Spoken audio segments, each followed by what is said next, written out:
Yeah. Have you seen those UFO videos? Yeah, I have. Who knows if it's really real or fake? Do you It's think hard to that? tell. Do you think aliens exist though? Oh, I mean, I definitely don't think we're the only species that exist out there in the universe. 100% aliens exist. I think so too. But I wonder if they visit us. That's a very good question, which we'll never know. Probably, maybe. No, they do. I think Yeah. there were some files that were released by Obama or someone that confirmed the existence of UFOs and aliens. You know what's How they do interesting? that. Apparently UFOs started to appear a lot more, and I don't know if this is true, and I'm not making this up, I've just heard this. The existence, like the visibility of aliens, UFOs, etc., it started to increase a lot more after the Japanese were bombed. So after the creation of nuclear bombs is when we started to see a lot more UFOs come. That's very interesting. I wonder why that is the case. Yeah. Yeah. But some of these videos you see on like YouTube and stuff, like, again, not saying it's true, but you know, how quickly they move and they're able to maneuver. Even when they're trying to track it, it's just zip, zip, zip out. So, but you're right. I don't think we're the only people in this world, but could aliens land on Earth with guns out, forcing everyone to be the human slaves to aliens? Yeah. Have you watched Rick and Morty? Yeah. Rick and Morty. Rick Yeah. C-134. Earth C-134, is it or something? It's a good show. Yeah, it is. It gives you a lot of interesting ideas. I think that's what an asteroid is like. I mean, that's a reference point in history of what happened to the dinosaurs, right? Like, not just what happened in that initial point, but it led to new mammals being this. I think allowed for evolution to take its part. I mean, depending if you're more religious view or science view, doesn't matter. I think it's just based on what we know. That's where the primates and the visions of humans came from mammals that were as a result. I mean, if we were dinosaurs, then humans wouldn't exist. We wouldn't have all the advancements in technology but not even beyond that, like, and we'll speak about this later, but civilizations in the past, you know, had those civilizations still been present in this day and age, the world would be a completely different place. If Nazis won the war in World War II, the world would be a completely different place. You and I wouldn't exist. So That's actually very true. Yeah. so there's a lot of things that happen for a reason when you sort of think of it that way. Yeah. Not to say that's a positive thing, humans dying, etc., but there's a lot of things that happen for a reason.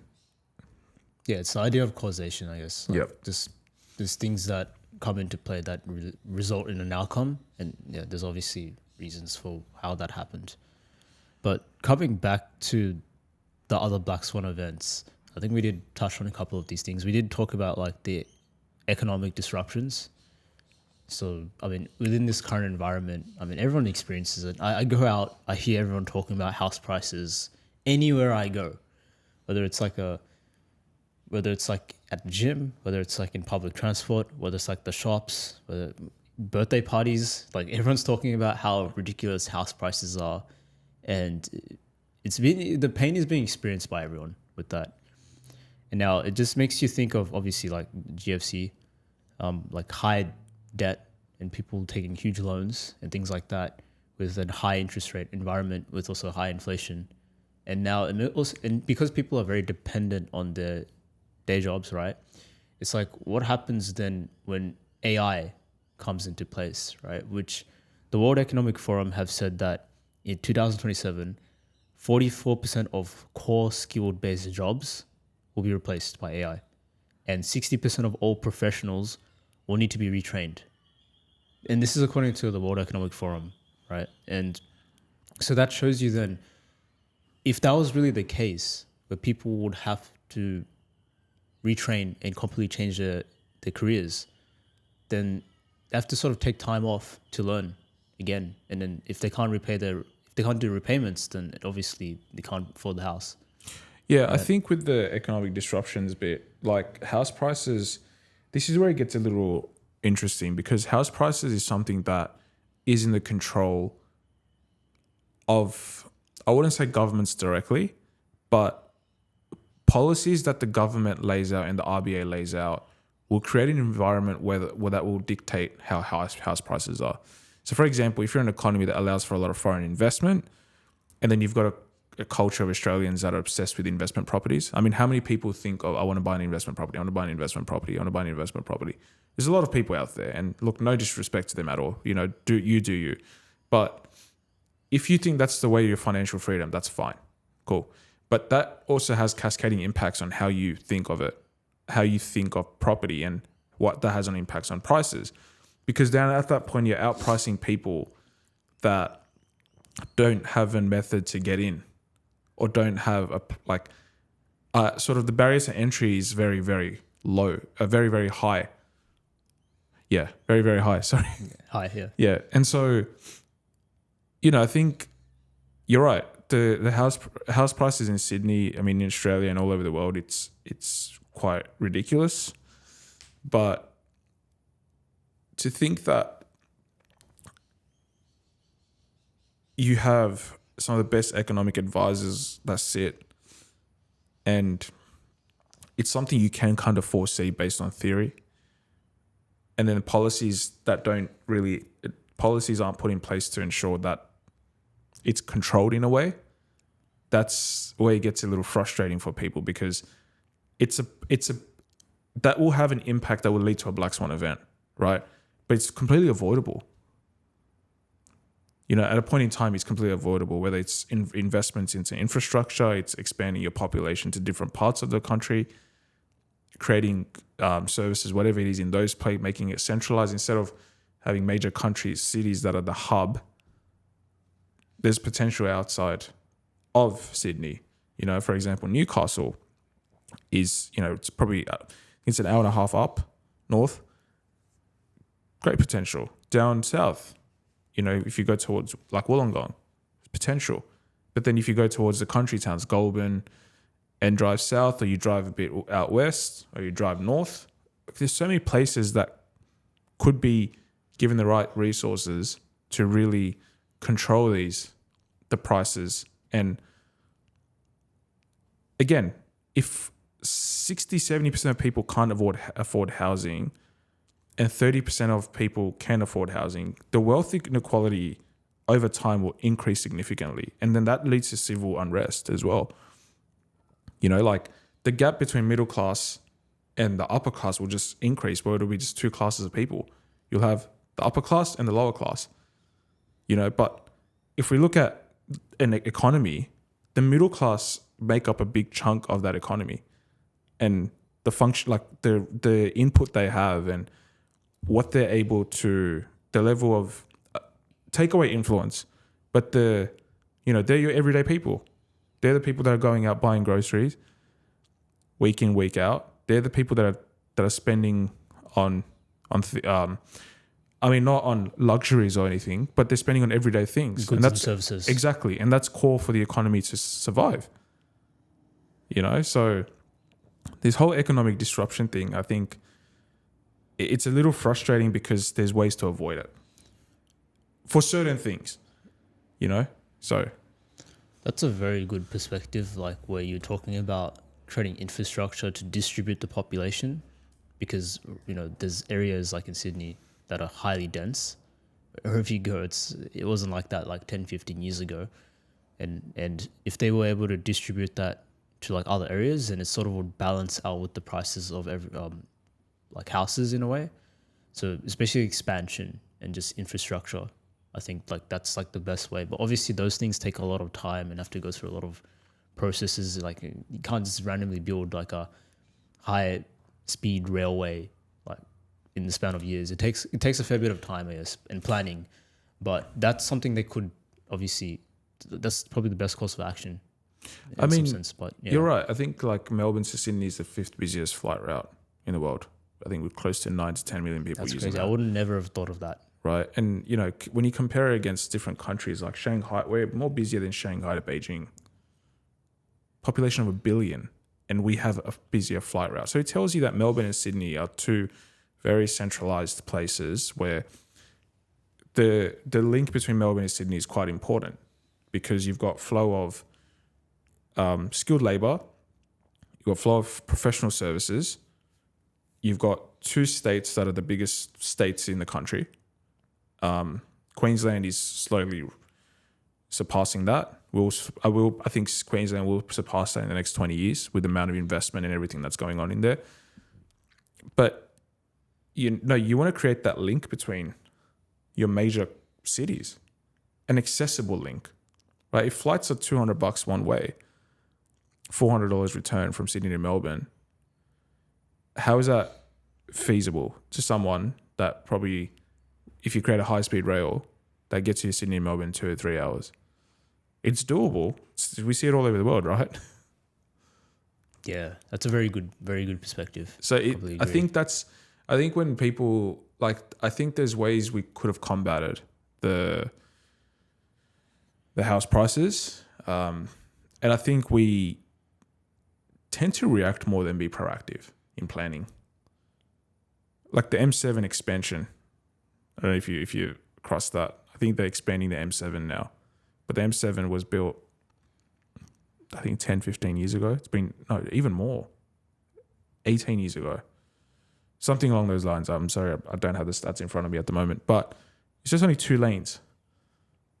And then now you've got the new airport that's being built. You want to create M7 to that new airport, and you've got a lot of people starting to move out west. So that creates demand on the M7, for example. And now they thought, now we've got to expand the lanes. How much is it going to cost? Another $10 billion or something. It's like, you could have just built 3 or 4 lanes at the start and avoided all that work. And maybe the first 10 years, you wouldn't have made it, like, it would have been empty, but you've pre-planned for things. It shows you the lack of just second order, third order consequence, like thinking like in that sort of frame. And I think if they just shows you how rare it is as well, even with those who are very in those types of very responsible positions.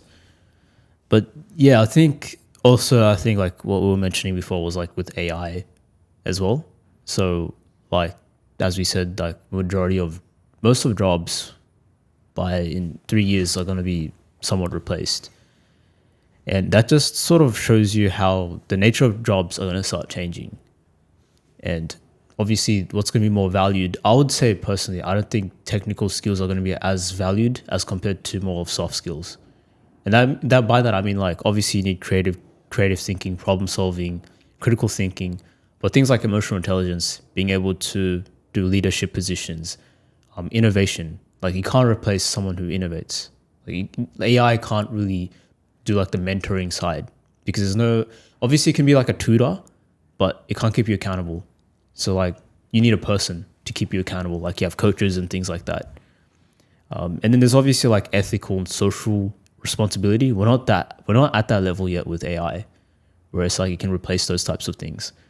And adaptability, humans' ability to adapt, and obviously curiosity. Like, those things will be more valued, in my opinion, next 5 years, as opposed to you being able to code, as opposed to you being able to do like any of those like hard technical skills, or just even being able to use tools. Like, obviously it's good to know it, but I think I did see like videos of AI being able to like use tools and stuff like that, throw boxes where they can lift 2-3 times the weight of a human, and just throw them casually. But is that robotics? Yeah, it's robotics, but it's like AI, because like they're able to identify which materials and things like that. Right. But this is like narrow. But the thing is, right, this is like the first layer of AI, which is narrow AI, where it's like each of these AI, like robots, AI intelligence, artificial intelligence, are tasked to do a specific job. So one of them, ChatGPT, is just doing prompts for specific use cases. You have Alexa and you have Siri just trying to be able to respond to your prompts, right, through voice commands. So they're very specific tasks. Some being on like being able to edit videos, some being able to generate photos. And then the next stage is like artificial general intelligence, which I think is like, they say we're probably 20 years away. It could be sooner, it could be later, but that's when it's like able to mimic human behavior. Like, be able to understand emotions, yeah, and be able to mimic that basically. So that's like decades away. So I wouldn't really 2050. I mean, how 2060. how fast has time flown since 2010? That is 11, true. 12. Actually, even beyond that is like the rate of AI improving is crazy. Because Is what insane, they yeah. thought was possible actually in 2020, they thought it would take to get to where we are now. They thought it would take 20 years, Wow. and it's grown at an exponential rate. So it's progressing exponentially. Yeah, machine learning is huge. I mean, that's that's insane. The fact that we are 20 years ahead of where we planned to be in terms of AI. Jeez. So like That's scary. That is scary, but like I think so. How I see it is like I don't think AI is the problem. I think it's just the people that obviously use AI. You know, like it's never the tech is the problem. It's always the people that are behind who. It's the intention that you set, right, with the people that use AI. How are they going to use it? That's the problem. Obviously, if it comes to a point where AI, I don't think we're gonna. Obviously, there's always going to be like safety measures that are in place. where it Hopefully. doesn't- yeah, it has to, right? But I never see AI as a threat. I think like I just see it as like a way of being able to use it to improve myself, and just obviously I just have to learn and just adapt with the times. I love how there's a quote you always say: you're using AI to enhance you or to replace you. Because if you're using it to replace you, then you're not using it the right way. But if you're using it to enhance you, you're using it in a really positive way that makes you better. I mean, that's what you fundamentally want, right? Is to become better at what you do, using the tools and resources that you have available. You don't want those tools and resources replacing what you do. Yeah, 100%. So, I mean, and then yeah, so like going back to the point of Black Swan, I mean, it's just gonna change the complete education system. And I feel like there's gonna be obviously a lot of unemployment during that period. Obviously, like that's anticipated, and the education restructure. Like, if 50% of things aren't going to be required anymore, then obviously the education system has to change. They have to change what they're teaching, and like I think they're going to focus more, and which I'm slowly seeing is like critical thinking, problem solving, being able to do like the things that we talk about, mental models, like being able to utilize those types of things and understand emotional intelligence. It's good to see those types of things, but I think it's going to become more and more popular in the next 5-10 years, hopefully. And yeah, I think that's the way to really go about it. But then I think the other dark side of AI is obviously, you know how I said it's not AI that's the problem, it's the people that use it, which is creating deepfakes. And we see so many of those. I mean, memes are great, but like the other side of it, of misinformation. 100%. There's so many deepfakes of Rogan that I've seen promoting different products and stuff. It's funny you said that because yesterday I was like watching a video and there's like a random ad like about like a lighter or something. Oh, it was like a laser. And then I was like, is that Joe Rogan? I was laughing so hard. And I go on the website and I'm like, they're like featured on 9 News 7, Channel 7, blah, blah, blah. And I type, I'm like, bro, there's no 9 News never promoted these guys. Yeah. But what's scary about that, right, is like the sophisticated scams and like hacks and stuff that can happen from that. I mean, we've seen like scams all over the world increase significantly, right? How much more will that increase with AI there? Like if you can somehow get your voice to match someone else's voice, and it's like, you know, the old Betty, 80 years old, that has 60,000 in her checking account or her transaction account, gets a call from her daughter, you know, hey mom, I'm in trouble, I need $45,000 ASAP, please. You know, yeah, and then they send like a deepfake video of her. yeah, done. There you go. That's what scares me about it. It scares exactly. me too. It's just I mean, like, you don't know if it's real or not, right? yeah, Like, but you wouldn't also hesitate on it because No, you like, wouldn't. if time is like the cost here, then I have to do it immediately. or their life. yeah. I mean, like that's what I mean. Like, yeah, we Time only in got a few life, seconds to yeah. decide. Otherwise, we're gonna like think. Execute. So, yeah, and just like that's scary. And you see the troll face come up as soon as you transfer the money. Yeah, I mean, I think financial institutions will take the right measures to make sure this is being done the right way. But I mean, you can create a deep fake of a politician, someone with the famous. election coming up, that's Yeah, gonna be like very cool. there was deep fakes of like Taylor Swift's nudes, which was like insane. Like the fact that people were going to that extent. And then, you know, that brings up like the idea of like child pornography. You know, they like, there's some sick people out there that could really use that technology in a really wrong way. I mean, they're using it the wrong way now with the deepfakes of nudes of celebrities and people. And That's why I would be very careful with like putting children that are young on like social media. 100%. I would never. Sorry, I was gonna say like if I had a kid, I would never put them on social media. I cringe when I see people post their kids openly on social. I cringe so much, man. I just don't see the need of putting your newborn or your toddlers playing whatever it is on social. There is no need for that. I get it. You want to share with the world. You have beautiful kids. I get it. It's a beautiful moment. Understandable. But there are some sick people out there that are just horrible people. You know, this world isn't a perfect place. This world is not the utopia that you believe it is. It's a very messed up place for us to navigate through, you know, and I don't know. I think we've given stupid people a platform.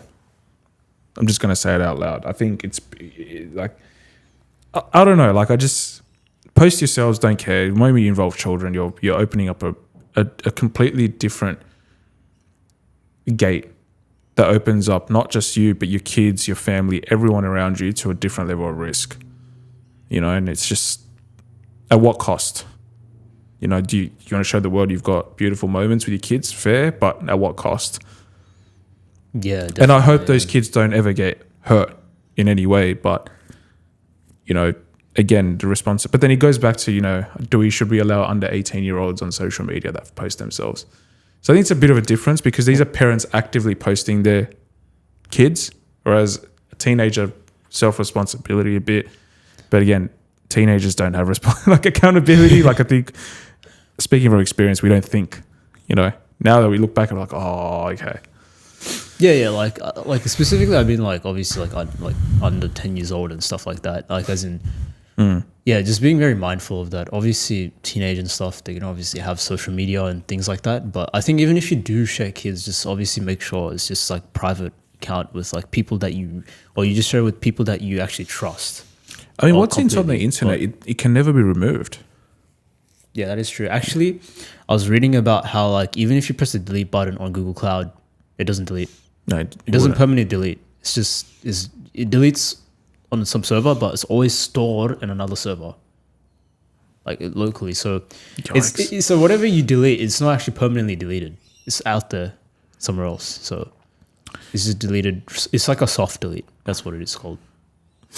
So soft delete, not a permanent delete. But yeah, that basically what we touched on was like hacks and scams, sophisticated, and touching on social media as well. This is something maybe we'll park it for another time, but I do want to mention it. Is like social engineering.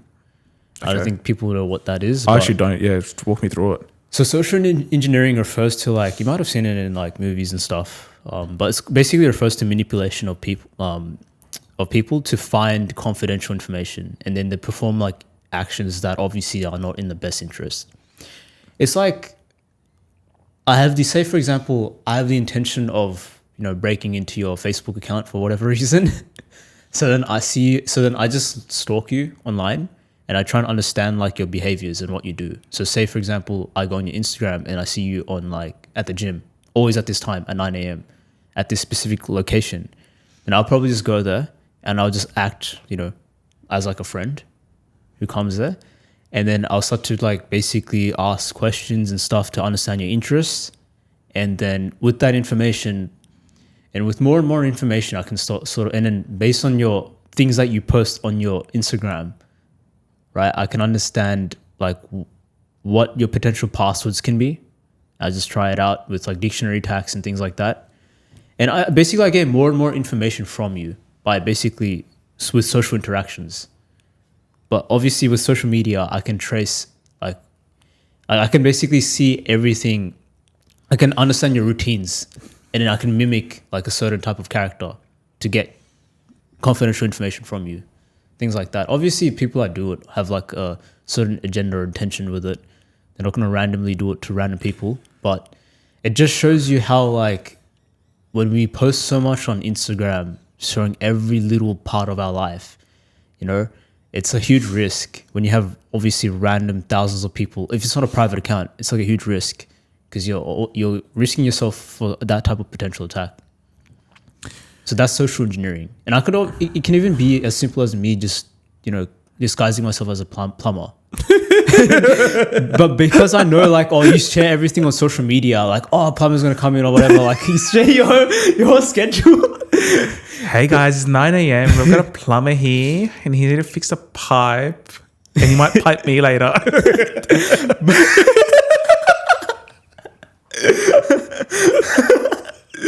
But like, because I know all your routine and everything, I can just pretend. And then like I just get like access to information, and I could do more things with that, man. I could come into your room, install like a Ethernet cable, which you would have no like a Ethernet hub thing. It's called a total, I think. It looks like a Ethernet cable connection, but with that has like a chip, and with that I could just get all the information that's coming through like the internet. I basically get access to. But anyways, I'm gonna leave that for another time. With like that is insane. But I'm just saying, like, social engineering is very dangerous. I feel like women are more susceptible to that. A 100%. lot more, because of the just fucking predators out there. But if you want to learn more, just watch Mr. Robot. Basically, a lot of the things that happens in that is very real. Mm-hmm. But so AI, yeah, I mean, it's already created a bit of shockwaves around the world, and you can see a lot of institutions starting to adopt AI into the business. Again, great way to put our resources for people to enhance, but not a good resource to replace. And I also think it is a bit shocking. 60% of people need to be retrained. 44% of core base to be replaced is a very scary number. it could be exaggerated, but like still, it's basically very high. World Economic Forum, yeah. Yeah, I mean, yeah, 44%. they exaggerate. But like even beyond World Economic Forum, a lot of other companies said the same thing. So it'd be